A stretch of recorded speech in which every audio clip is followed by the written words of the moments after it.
संजीव कुमार का जन्म 9 जुलाई 1968 को हुआ। इनके पिता श्री कृष्ण जी के भक्त थे, इसलिए इनका नाम हरिहर रख दिया। हरिहर आगे चलकर संजीव कुमार बने और हरि बाबू के नाम से भी फेमस हुए। इनकी माता का नाम शांताबेन था। संजीव कुमार के पिता की 3 शादियाँ हुई थीं। उनकी पहली पत्नी का नाम शांति था, उनकी मृत्यु हो गई। दूसरी शादी जेठालाल जी ने 1923 में की। पहली पत्नी की याद में दूसरी पत्नी का नाम उन्होंने शांति रख दिया, पर वह भी 10 माह की बच्ची को छोड़कर भगवान के पास चली गईं। बच्ची को मामा के पास छोड़कर अपने चचेरे भाई के साथ मिलकर जरी का बिजनेस करने लगे। बिजनेस इतना चला कि वे सूरत से बॉम्बे पहुंच गए, वहां आलीशान बिल्डिंग खरीद ली। घर वालों के बहुत दबाव डालने पर 10 साल बाद उन्होंने तीसरा विवाह किया और तीसरी पत्नी का नाम भी शांति रखना चाहते थे, पर घर वालों ने कहा ये गलती ना करें। फिर भी उन्होंने शांताबेन नाम रख दिया। 5 साल बाद बालक हरिहर का जन्म हुआ। सब कुछ ठीक ठाक चल रहा था, तभी 45 साल की उम्र में उनके पिता को हार्ट अटैक आ गया। तब संजीव कुमार मात्र 11 साल के थे। शांता देवी ज़्यादा पढ़ी लिखी नहीं थी, बहुत भोली थी। चचेरे भाई ने उनसे हस्ताक्षर करवा लिए और संपत्ति और बिजनेस हड़प लिया। उन्होंने हार नहीं मानी, कानूनी लड़ाई लड़ी। कोर्ट में उन्हें थोड़ी सी राहत मिली, 2 कमरे का क्वार्टर जीत गईं, पर आलीशान शांति भवन का हक उन्हें खोना पड़ा। संजीव कुमार को अंग्रेजी मीडियम स्कूल से निकालकर गुजराती नानावती विद्यालय में डाल दिया। शांताबेन एक कमरे में स्वयं रहती, एक कमरा किराए पर दे दिया। संजीव कुमार के सर नाट्य शास्त्र पढ़ाते थे। हरिहर के अंदर के कलाकारों को पहचान लिया। हरिहर को भी नाटकों में लगाव होने लगा। स्कूल में क्रिकेट कैंप में भी भाग लेते, कई सारी जीत दर्ज कराई थी। इनकी दोस्ती दूसरे स्कूल के छात्र से हो गई। उसे सिनेमा का शौक़ था, यहीं से संजीव कुमार को भी सिनेमा का शौक़ हो गया। ये दोस्त सत्यन कापू था। जब माँ को पता चला कि वे स्कूल जाकर टीचर पर गुस्सा हुई, जब टीचर ने कहा अच्छा स्टूडेंट एक अच्छा एक्टर भी बन सकता है, माँ का दिल टूट गया। उन्होंने तरकीब निकाली कि हरिहर की शादी कर दी जाए तो वह अपनी जिम्मेवारी समझेगा, और ऐसा हुआ नहीं। कई सालों तक सगाई रखी, पर शादी में तब्दील ना हो पाई। उन्होंने अभिनय को और भी सीरियस लेना शुरू कर दिया। उन्हें लगा कि एक्टिंग सीखते के लिए दाखिला तो लेना ही पड़ेगा। वे मशहूर निर्माता शशिधर मुखर्जी के स्कूल गए और उनकी फ़ीस बहुत ज़्यादा थी। घर आए बिना खाए सोने चले गए। माँ समझ गई। बहुत पूछने पर उन्होंने माँ को बता दिया। तब शांताबेन ने अपने गहने दे दिए। हरिहर को यह बिल्कुल अच्छा नहीं लगा, पर माँ के समझाने पर मान गए। जब वे पढ़ाई करने लगे तभी सबको एहसास हो गया था कि वह एक अद्भुत छात्र है।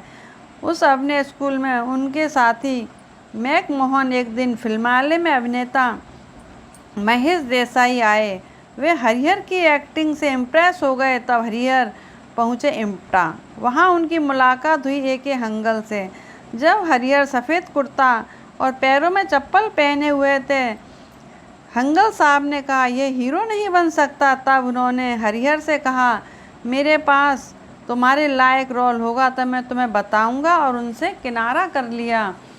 संजीव कुमार को कुछ महसूस नहीं हुआ और वे रोज़ उनके पास जाते। तब हंगल नाटक बना रहे थे, वे रोज़ उन्हें याद दिलाते।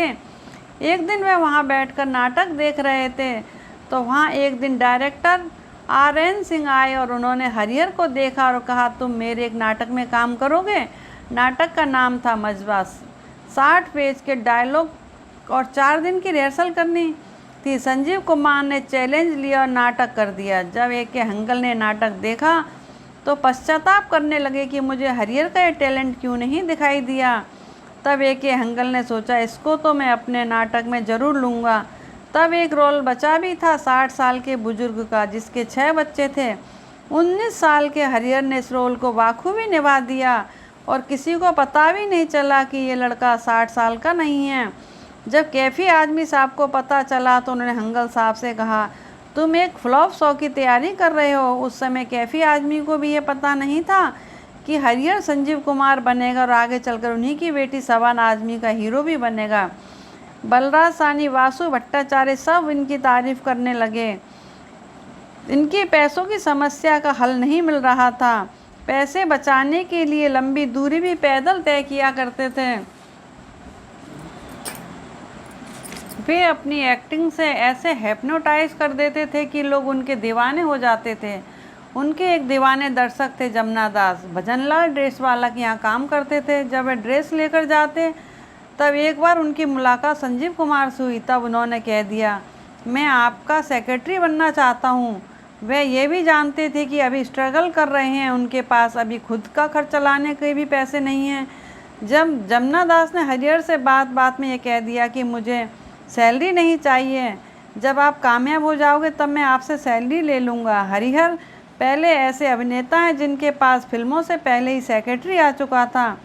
उन्हें हम हिंदुस्तानी में छोटा सा रोल मिला और जो पैसा मिला अपनी माँ के हाथ में रख दिया। शांता बाई देवी बहुत खुश हुई और अपने बेटे को मुंबा देवी मंदिर ले गई। फिर तो और फिल्मों की तलाश में लग गए। फिर उनकी मुलाकात चंदूलाल शाह से। उन्होंने हरिहर को देखकर कहा, तुम अपनी फ़ोटो के पीछे एड्रेस लिख दो और ऑफिस में छोड़ दो। अब उन्हें यकीन हो गया अब मुझे ब्रेक मिलने वाला है। पर जब कोई जवाब नहीं आया तो हरिहर उनसे मिलने खुद ऑफिस पहुंच गए। ऑफिस जाने से पहले उन्होंने बाहर डस्टबिन में अपनी तीनों तस्वीर पड़ी हुई। इससे पहले उन्होंने इतनी बेइज्जती कभी महसूस नहीं की थी। उन्होंने मन ही मन सोचा कि वह कभी इस आदमी के साथ काम नहीं करेंगे, पर मेहनत रंग लाती है। और ताराचंद बड़जत्या की एक फिल्म आनी थी, आरती। उसके कलाकार तो चुन लिए गए थे, पर एक किरदार बाकी था जो कुर्ता पजामा पहनता हो। तब फणी मजूमदार ने उन्हें यह किरदार दे दिया। संजीव कुमार को हीरो की नज़र से देखने लगे थे, पर ताराचंद बड़जत्या ने नए लड़के को लेने से इनकार कर दिया। उनकी जगह प्रदीप कुमार को ले लिया। फिर संजीव कुमार ने बी ग्रेड की फिल्मों में काम करना शुरू कर दिया। पहली फिल्म हम हिंदुस्तानी में उनका नाम संजीव कुमार नहीं था। दोस्तों ने कहा, तुम्हें ये नाम बदल लेना चाहिए। तब हरी ने सोचा, मेरी माँ का नाम सा से ही है, तो मैं एस नाम से अपना नाम रख लिया, संजय कुमार। उन्हीं दिनों संजय नाम से एक और एक्टर मशहूर हुए, संजय खान, जिनकी दोस्ती बड़ी हिट साबित हुई थी। ऐसे में हरी भाई को अपना नाम संजय अच्छा नहीं लग रहा था।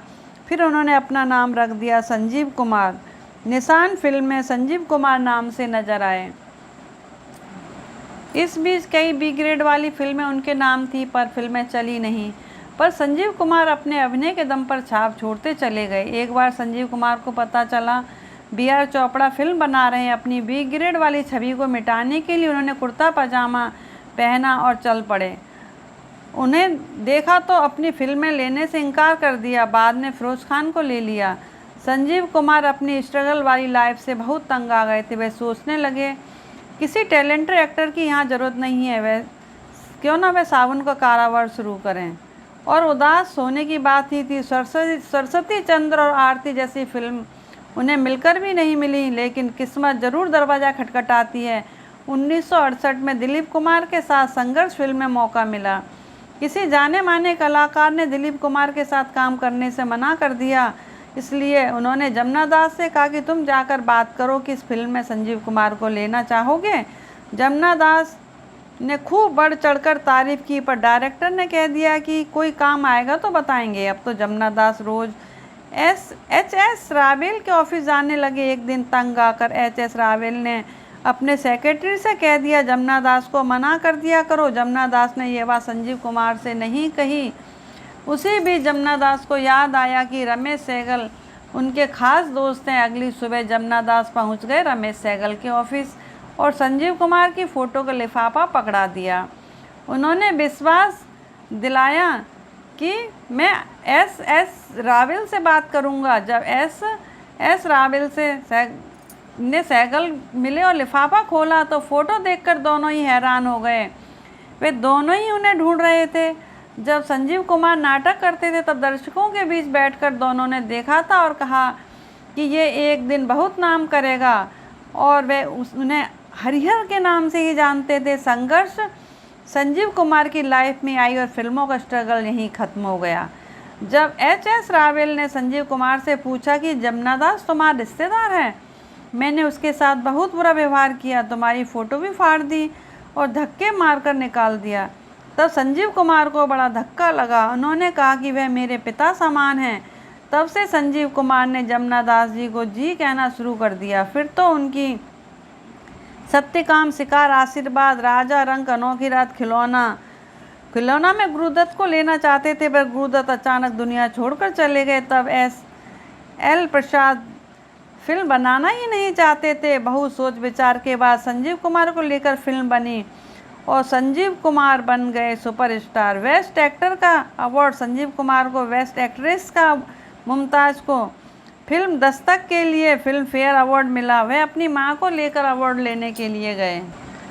संजीव कुमार का पहला प्यार थी नूतन। उनके जीवन में बहुत उथल पुथल थी। इसी बीच उनकी संजीव कुमार से मुलाकात हो गई।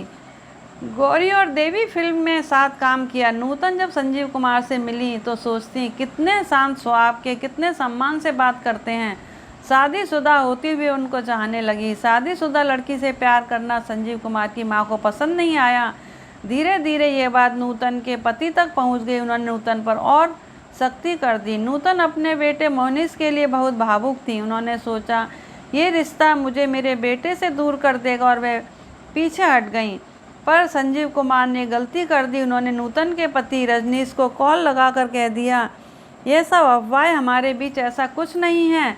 इस कॉल ने नूतन के जीवन में हंगामा खड़ा कर दिया। नूतन इतने गुस्से में आ गईं कि फिल्मिस्तान स्टूडियो में जाकर संजीव कुमार को सबके सामने थप्पड़ मार दिया। ये पल दोनों के रिश्तों का अंत साबित हुआ। संजीव कुमार ने कभी इस किस्से का जिक्र नहीं किया, ना ही नूतन ने किया। जिंदगी फिर आगे बढ़ती रही। गुलजार ने संजीव कुमार को कोशिश परिचय में साइन किया। अपने अभिनय से इस फिल्म में 4 चांद लगा दिए। संजीव कुमार की खास बात यह थी कि उन्होंने किसी भी चरित्र के लिए मना नहीं किया, हर रोल को अदा किया। कोशिश के लिए नेशनल अवार्ड से नवाजा गया। राजेश खन्ना संजीव कुमार कभी अच्छे दोस्त नहीं बन सके, कारण थी अंजू महेंद्रू। संजीव कुमार अंजू की मां से राखी बंधवाते थे। चाहे कितने भी बिजी हों पर राखी बंधवाने जरूर जाते थे। अंजू भी उन्हें अपना खास मामा ही मानती थी। राजेश खन्ना और अंजू दोनों प्यार करते थे। संजीव कुमार को उनका ये मेलजोल पसंद नहीं आता था। राजेश खन्ना बहुत शक्की मिजाज थे, जो अंजू और संजीव पर ही शक किया करते थे। फिर राजेश खन्ना ने डिम्पल से शादी कर ली, पर अंजू की तरफ उनका झुकाव बना रहा। यह बात भी संजीव कुमार को पसंद नहीं आती थी। इतनी नफरत के बाद भी दोनों ने कुछ फिल्में की थी। एक फिल्म है आपकी कसम। इसके एक सीन में राजेश खन्ना को संजीव को थप्पड़ मारना था। उन्होंने संजीव के बहुत ज़ोर से थप्पड़ मारा कि संजीव कुमार हिल गए, पर संजीव कुमार ने इस बात का ज़्यादा तुल नहीं दिया, क्योंकि फिल्म की शूटिंग रुक सकती थी। ऐसे बड़े दिल वाले थे संजीव कुमार। संजीव कुमार का दूसरा प्यार थी हेमा मालिनी। ये प्यार सीता गीता फिल्म से शुरू हुआ। दोनों शादी करने की इच्छा रखने लगे, पर शांता बहन एक अभिनेत्री को अपनी बहू बनाने के बिल्कुल विरुद्ध थी। हेमा मालिनी के हंसमुख शांत स्वभाव ने उनका दिल जीत लिया, पर वह चाहती थी कि हेमा फिल्मों में काम ना करे। पर हेमा की मां को ये शर्त मंजूर नहीं थी। इसमें राजेश खन्ना ने भी आग में घी का काम किया। संजीव कुमार का प्यार में नाकाम होना उनके दिल को पूरी तरह झकझोर गया था। एक फिल्म आई उलझन, जिसमें एक्ट्रेस थी सुलक्षणा पंडित। वे संजीव कुमार से मन ही मन प्यार करने लगी थी। जब सुलक्षणा ने संजीव से विवाह करने को कहा तो उन्होंने कहा मैं हेमा से प्यार करता हूँ और किसी से शादी नहीं करूँगा। उधर सुलक्षणा भी अपने दिल में किसी और को जगह नहीं दे पाई। नया दिन नई रात फिल्म में संजीव कुमार ने 9 रोल किए। संजीव कुमार के परिवार में कोई भी आदमी 50 साल पूरे नहीं कर पाया था। शांता बहन को भी यही डर था, इसलिए वह दिल की बीमारियों को घरेलू दवाओं से ध्यान रखा जाता, पर वह कभी सीरियस नहीं होते। सिगरेट और शराब दोनों से ही उन्हें लगाव था। सन 1975 में वह साल था जब संजीव कुमार को पहला हार्ट अटैक आया, पर उन्होंने ज़िंदगी में कोई बदलाव नहीं किया। बहुत समझाने के बाद भी सिगरेट और शराब से दूर नहीं रह पाए। 6 अक्टूबर 1976 में फिल्म फेस्टिवल में हिस्सा लेने कनाडा जाना था VR चोपड़ा के साथ, और उनकी तबीयत खराब हो गई और उन्होंने इस पर भी ध्यान नहीं दिया। फिर संजीव कुमार की आंधी और मौसम फिल्म रिलीज हुई। आंधी के लिए बेस्ट एक्टर का फिल्म फेयर अवार्ड मिला। फिल्म अर्जुन पंडित के लिए बेस्ट एक्टर अवार्ड भी नवाजा। 1975 में फिल्म आई शोले, उसे कोई भी नहीं भूला। त्रिशूल और शोले फिल्म में हेमा भी थी, पर उन्होंने शर्त रखी थी कि मेरा एक भी सीन हेमा के साथ नहीं होना चाहिए। सत्यजीत रे ने कुमार को लेकर शतरंज के खिलाड़ी में लिया। 6 नवंबर 1980 में उनकी मां का स्वर्गवास हो गया तो वह बुरी तरह टूट गए और इस तरह रोने लगे जैसे कोई छोटा बच्चा रोता है। इस तारीख को संजीव कुमार ने अपने जीवन का काला दिन घोषित कर दिया। कई दिन तक उन्होंने खाने को हाथ नहीं लगाया। 1984 साल संजीव कुमार को फिर दुखी कर गया। उनके भाई नकुल को हार्ट अटैक आया और नकुल इस दुनिया को अलविदा कह गए। संजीव कुमार गम के बादलों में खो गए, पर भाई के तीनों बच्चों को ख्याल करके फिर अपने को संभाला और शूटिंग शुरू कर दी। कांच की दीवार फिल्म की शूटिंग के दौरान संजीव गिर गए और उन्हें कमजोरी आ गई थी। जमुना दास संजीव कुमार को शराब पीने से मना करते, पर वे नहीं मानते। जमुना दास उन्हें छोड़कर गुस्से में चले गए, पर 15 दिन भी अलग नहीं रह पाए। जब मिले तो दोनों एक दूसरे को लिपट कर रोने लगे। 5 नवंबर की तारीख थी। वे पूरे दिन डबिंग शूट में व्यस्त थे और उनकी डबिंग की आखिरी लाइन थी, कब्र के सिरहाने कभी घास नहीं हुआ करती बरखुरदार। फिर आई 6 नवंबर 1985। जिंदगी का काला दिन घोषित कर चुके थे। संजीव कुमार इस दिन घर से बाहर नहीं जाते थे। चाय तो पी, पर नाश्ते के लिए मना कर दिया। अपनी माँ को याद करते हुए कुछ खोए खोए रहने लगे थे। जमुना दास उनके साथ ही थे। लगभग 12:30 बजे का टाइम था। संजीव कुमार को उल्टी होना शुरू हुआ। ये देखकर जमुना दास घबरा गए। संजीव कुमार बोले, घबराने की ज़रूरत नहीं है, अभी सचिन आने वाले हैं, मैं नहाकर तैयार हो जाता हूँ। जमुना दास ने कहा। मानने वाले थे। डॉक्टर को लेने चले गए। डॉक्टर को लेने पहुँचे तब तक सचिन भी आ गए थे और तीनों बैठकर संजीव का नहाकर बाहर आने के इंतज़ार करने लगे। जब 15-20 मिनट तक बाहर नहीं आए तो जमुना दास बाथरूम की तरफ चल पड़े। वहां जाकर जमुना दास बुरी तरह घबरा गए और चीख पड़े। संजीव सोफे के पास गिरे हुए थे। डॉक्टर ने चेक किया और संजीव अब इस दुनिया में नहीं हैं। जिस तारीख को संजीव कुमार काला दिन कहते थे, वही तारीख उनके जीवन की आखिरी तारीख बनी। महज 47 साल की उम्र में संजीव कुमार जैसा महान अभिनेता हमको छोड़कर चला गया। संजीव कुमार की मृत्यु के 8 दिन बाद उनके अकाउंटेंट ने कहा कि संजीव कुमार ने कहा है कि मेरी वसीयत शत्रुघ्न सिन्हा, जमुना दास, तरला जोशी और उनके परिवार के सामने पड़ी जाए। संजीव कुमार नकुल और उनके तीनों बच्चे और पत्नी के नाम अपनी जायदाद कर गए। किशोर के नाम भी उन्होंने कुछ किया और जमुना दास के बेटे की पढ़ाई के लिए 2 लाख रुपए अलग से रख दिए। पर उन्होंने गायत्री का जिक्र नहीं किया, क्योंकि वे अमेरिका में जब गए थे तभी गायत्री को कुछ दे आए थे। संजीव कुमार हमेशा ज़रूरतमंदों की मदद करते थे। धन्यवाद।